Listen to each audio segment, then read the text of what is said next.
Good morning বন্ধুরা। তো আজকে আমি বলবো মনির বাড়ি আসার সেকেন্ড কারণটা।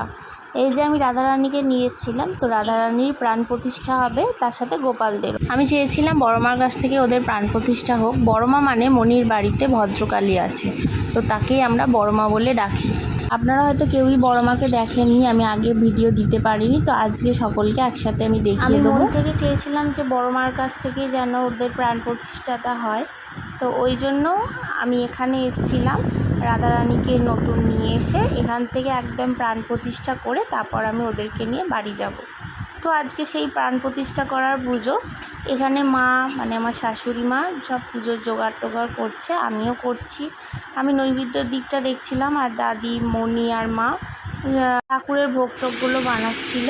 তো এখানে এই যে বড়মাকে দেখে নিলে তোমরা, বড়মার ঘরে এসে আমি ধূপ মোমবাতিগুলো একটু জ্বালিয়ে দিচ্ছি। এদিকে মণি প্রদীপগুলো, ঘিয়ের প্রদীপগুলো একটু সাজিয়ে নিচ্ছে।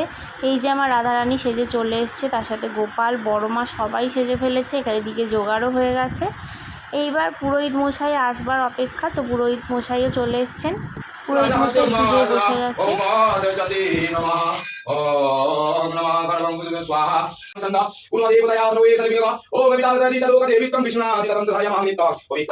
এই যে এবার হোম হবে, হোমের জন্য সব রেডি করে রেখেছিল মণি।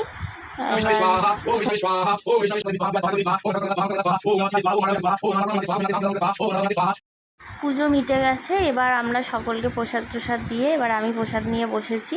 একটু প্রসাদ খেয়ে জল টল খাবো, দিয়ে খাবার খেয়ে আবার রেডি হয়ে গোপালদের, রাধারানীকে নিয়ে বাড়ি যাব আমি। এইভাবে সুন্দরভাবে পুজোটা মিটে গেল। গোপালদের, রাধারানীর সবার প্রাণ প্রতিষ্ঠা খুব সুন্দরভাবে হয়েছে।